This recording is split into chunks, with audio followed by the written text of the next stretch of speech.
Assalamualaikum warahmatullahi wabarakatuh. Saya Sumiati dari PMT 6C. Di sini saya akan membahas mengenai fungsi kuadrat. Dalam kehidupan sehari-hari, ada beberapa fungsi kuadrat yang bisa kita temui. Yang pertama bisa seperti jembatan, yang kedua bisa bentuk air mancur, dan yang ketiga bisa berbentuk pelangi. Nah, selanjutnya, dari gambar yang ada, dalam matematika, bentuk seperti ini dinamakan parabola. Parabola merupakan grafik dari suatu fungsi, yaitu grafik fungsi kuadrat. Bentuk umum fungsi kuadrat yaitu f(x) sama dengan ax kuadrat ditambah bx ditambah c, dengan a sebagai koefisien x kuadrat, b sebagai koefisien x, dan c sebagai konstanta, di mana a, b, c elemen bilangan real dan a tidak sama dengan 0. Atau dapat ditulis dengan y sama dengan ax kuadrat ditambah bx ditambah c dengan a, b, c elemen bilangan real dan a tidak sama dengan 0. Selanjutnya yaitu grafik fungsi kuadrat. Ada dua kemungkinan grafik fungsi kuadrat, yaitu yang pertama terbuka ke atas dan yang kedua terbuka ke bawah.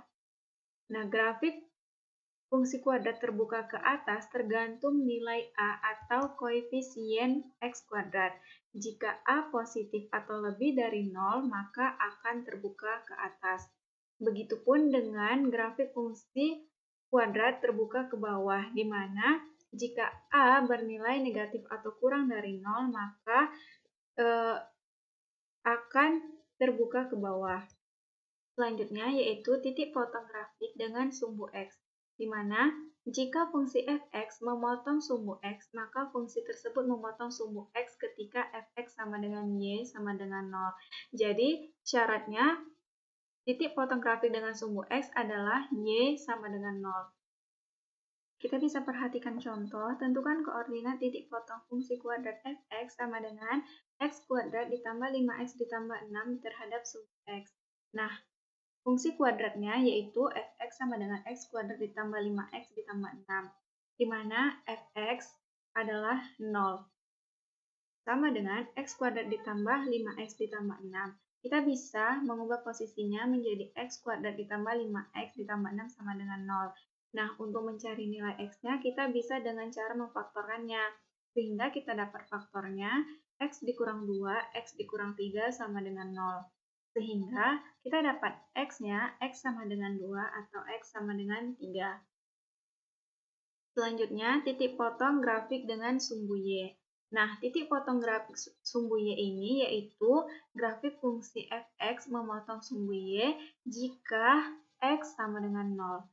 Kita perhatikan contohnya. Tentukan koordinat titik potong fungsi kuadrat f(x) sama dengan x kuadrat ditambah 5x ditambah 6 terhadap sumbu y. Persamaan kuadratnya yaitu f(x) sama dengan x kuadrat ditambah 5x ditambah 6. Nah, di sini syaratnya adalah x sama dengan 0. Kita bisa masukkan nilai 0 ke variabel x, yaitu menjadi f0 sama dengan 0 kuadrat ditambah 5 dikali 0 ditambah 6. f0 sama dengan 6. Selanjutnya yaitu titik puncak atau titik balik atau titik ekstrim. Nah, yang dinamakan dengan titik puncak itu adalah yang di sini, di mana dia simbolnya adalah P, XP, Y.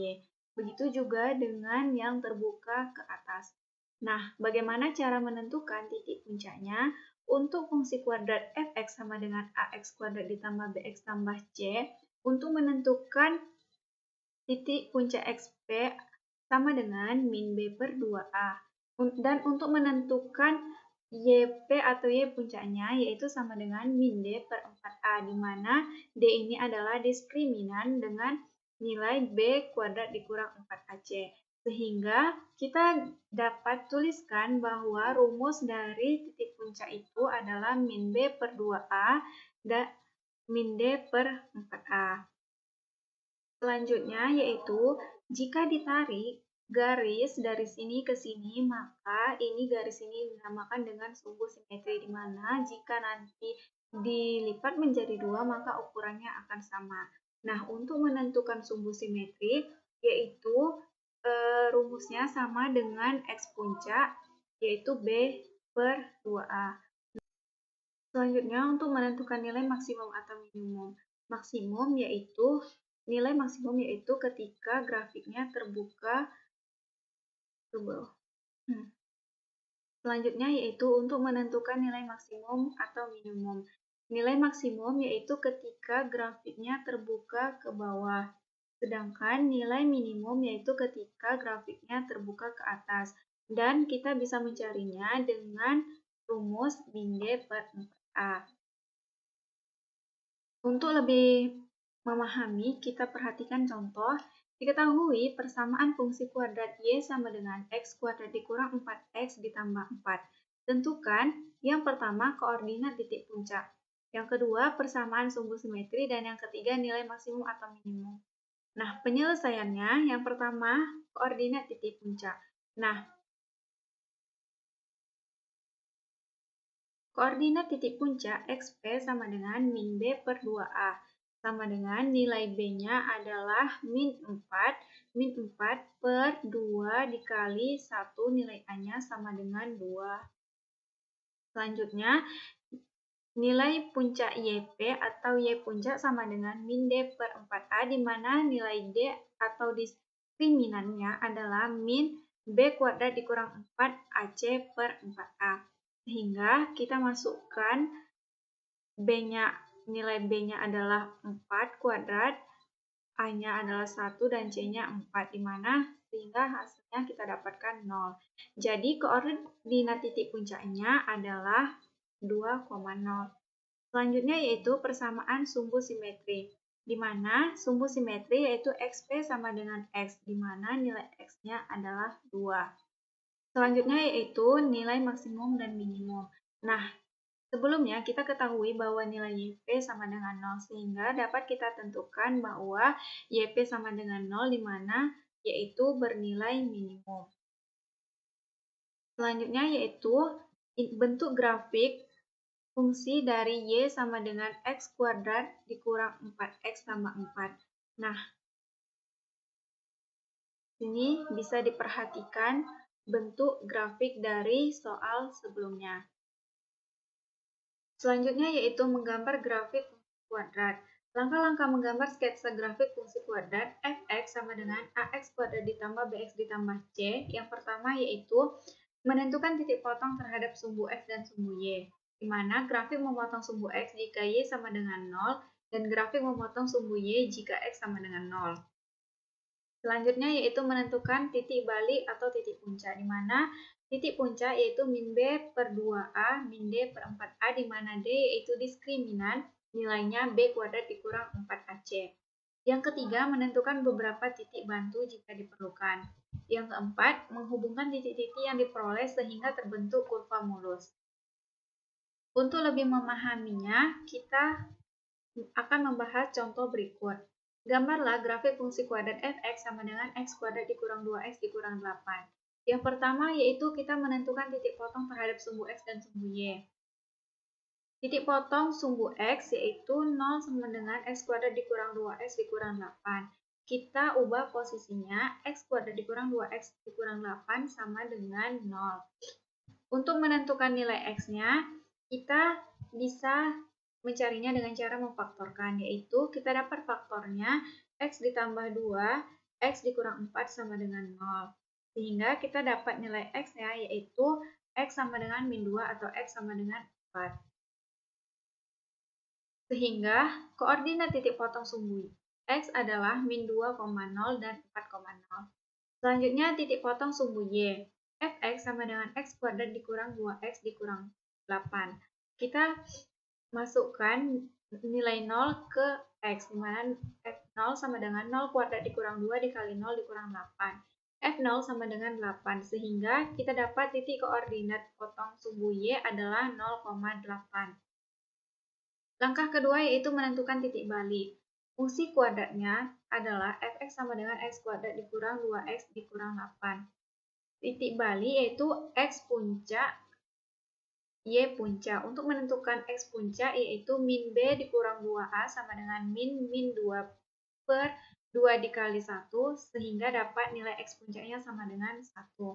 Untuk menentukan Y puncak sama dengan X puncak kuadrat dikurang 2 dikali 1 dikurang 8. Nilai X puncak yaitu 1 dikurang 2 dikurang 8 sehingga kita dapat titik koordinat titik baliknya yaitu 1, min 9. Selanjutnya yaitu menentukan beberapa titik bantu. Titik bantu tidak bersifat wajib, tapi lebih baik jika kita mencarinya. Untuk nilai X-nya, kita ambil saja X di antara titik potong sumbu X yang sebelumnya, di mana titik potong X sebelumnya yaitu min 2 dan 4. Nah, di sini saya mengambil nilai X min 1 dan 3. Untuk X sama dengan min 1, F min 1 sama dengan min 1 kuadrat dikurang 2 dikali min 1 dikurang 8. Sama dengan 1 ditambah 2 dikurang 8, di mana kita dapat hasilnya min 5. Untuk X sama dengan 3, F3 sama dengan 3 kuadrat dikurang 2 dikali 3 dikurang 8, sama dengan 9 dikurang 6 dikurang 5, sama dengan min 5. Sehingga kita dapat titik bantunya yaitu untuk X sama dengan min 1 yaitu min 1,5 dan untuk X sama dengan 3 yaitu 3, min 5. Nah, selanjutnya yaitu kita menyatukan titik-titik yang telah kita dapatkan sebelumnya sehingga membentuk sebuah kurva. Nah, di sini adalah kurva dari fungsi kuadrat yang kita ketahui sebelumnya yaitu Fx sama dengan X kuadrat dikurang 2X dikurang 8, di mana titik potong sumbu X yaitu min 2,0 dan 4,0, titik balik min 1, min 9, dan titik bantu min 1,5 dan 3,5. Selanjutnya yaitu diskriminan. Untuk fungsi kuadrat fx sama dengan ax kuadrat ditambah bx ditambah c, di mana a tidak sama dengan 0, rumus dari diskriminan sama dengan b kuadrat dikurang 4ac. Nah, diskriminan ini pada grafik berfungsi untuk mengetahui apakah grafik tersebut memotong sumbu x, menyinggung, atau tidak memotong dan tidak menyinggung sumbu x. Nah, yang pertama yaitu jika nilai D lebih dari 0, maka fungsi kuadrat akan memotong sumbu X. Di mana jika nilai A lebih dari 0, maka akan terbuka ke atas, dan jika nilai A kurang dari 0 akan terbuka ke bawah. Selanjutnya yaitu jika nilai D sama dengan 0, maka fungsi kuadrat akan menyinggung sumbu X, di mana jika nilai A lebih dari 0 akan terbuka ke atas, dan jika nilai A kurang dari 0 akan terbuka ke bawah. Selanjutnya yaitu jika nilai D kurang dari 0, maka tidak akan menyinggung atau tidak akan memotong sumbu X, di mana jika nilai A kurang dari 0 lebih dari 0 maka akan terbuka ke atas, dan jika nilai A kurang dari 0 maka akan terbuka ke bawah. Nah, untuk lebih memahaminya, kita perhatikan contoh, jika fungsi kuadrat Y sama dengan P kuadrat ditambah P dikurang 7X ditambah 9 menyinggung sumbu X, tentukan nilai P. Fungsi kuadrat menyinggung sumbu-sumbu X, maka D sama dengan 0. Rumus dari diskriminan yaitu B kuadrat dikurang 4AC sama dengan 0, di mana nilai nilai A yaitu P, nilai B P dikurang 7, dan nilai C yaitu 9. P dikurang 7 kuadrat dikurang 4 dikali P dikali 9 sama dengan 0. Kita kuadratkan yaitu P kuadrat dikurang 14P ditambah 49 dikurang 36P sama dengan 0. P kuadrat dikurang 50P ditambah 49 sama dengan 0. Untuk menentukan nilai P-nya, kita bisa mencarinya dengan cara memfaktorkan, yaitu kita dapat faktornya P dikurang 1, P dikurang 49 sama dengan 0. Sehingga P sama dengan 1 dan P sama dengan 49. Jadi kita dapat nilai P sama dengan 1 dan P sama dengan 49. Selanjutnya, definite. Definite yaitu suatu keadaan fungsi selalu bernilai positif atau bernilai negatif. Definite bernilai positif yaitu jika fx selalu bernilai positif untuk semua domain. Di mana ini adalah gambar dari definite positif, yaitu di mana nilai A lebih dari 0 dan D lebih dari 0. Selanjutnya yaitu definit bernilai negatif, di mana fx selalu bernilai negatif untuk semua domain. Di mana ini adalah gambar dari definit negatif, di mana nilainya A kurang dari 0 dan D kurang dari 0. Untuk lebih memahami, perhatikan contoh berikut. Tentukan nilai K agar fungsi kuadrat fx sama dengan kx kuadrat ditambah 6x dikurang 9 selalu bernilai negatif untuk setiap x. Nah, penyelesaiannya karena dia bernilai negatif, maka persyaratannya tadi adalah A kurang dari 0 dan D kurang dari 0. Di sini nilai A diganti dengan nilai K, sehingga K kurang dari 0. Untuk D kurang dari 0, yaitu B kuadrat dikurang 4AC, di mana nilai B-nya yaitu 6. 6 kuadrat dikurang 4 dikali K dikali min 9 kurang dari 0. 36K ditambah 36 kurang dari 0. 36K kurang dari min 36. K sama kurang min 1. Nah, kita iriskan K kurang dari 0, yaitu di mana dari 0 ke sebelah kiri. Begitu juga dengan K sama dengan min 1, yaitu dari min 1 ke sebelah kiri. Nah, daerah mana yang memenuhi kedua penyelesaian, yaitu adalah daerah sini. Sehingga kita dapatkan yaitu K min 1. Selanjutnya yaitu menentukan persamaan fungsi kuadrat. Yang pertama, jika diketahui titik puncak P, X puncak, Y puncak, maka rumusnya itu Y sama dengan AX dikurang X puncak kuadrat ditambah Y puncak. Yang kedua, jika diketahui fungsi kuadrat memotong sumbu X di titik X1,0 dan X2,0, maka rumusnya yaitu Y sama dengan A dikali X dikurang X1 dikali X dikurang X2. Nah, perhatikan contoh berikut. Diketahui, suatu fungsi kuadrat mempunyai nilai maksimal min 3 untuk X sama dengan 2. Sedangkan untuk X sama dengan min 2, fungsi tersebut bernilai min 11. Tentukan persamaan fungsi yang dimaksud. Nah, diketahui P yaitu 2 dan min 3 melalui titik min 2 dan min 11. Sehingga Y sama dengan A dikali X kurang X puncak kuadrat ditambah Y puncak. Nah, Y sama dengan A dikali X dikurang X puncak kuadrat ditambah Y puncak, di mana Y sama dengan A dikali X dikurang 2 kuadrat dikurang 3. Nah, sebelum kita melanjutkan operasi penyelesaian, lebih baik kita mencari dulu nilai A-nya. Di mana, untuk mencari nilai A, Y sama dengan AX dikurang 2 kuadrat dikurang 3. Min 11 sama dengan A dikali min 2 dikurang 2 kuadrat dikurang 3. Min 11 sama dengan A dikali min 4 kuadrat dikurang 3. Min 11 ditambah 3 sama dengan A dikali 16. Min 8 sama dengan 16A. A sama dengan min 8 per 16 sama dengan min setengah. Sehingga kita dapat nilai A-nya yaitu min setengah. Lalu kita lanjutkan operasi penyelesaian, di mana kita masukkan nilai A-nya menjadi Y sama dengan min setengah X dikurang 2 kuadrat dikurang 3. Y sama dengan min setengah X kuadrat dikurang 4X tambah 4 dikurang 3. Y sama dengan min setengah X kuadrat ditambah 2X dikurang 2 dikurang 3. Sehingga kita dapat Y sama dengan min setengah X kuadrat ditambah 2X dikurang 5. Demikian penjelasan dari saya, lebih dan kurangnya saya mohon maaf dan saya akhiri. Wassalamualaikum warahmatullahi wabarakatuh.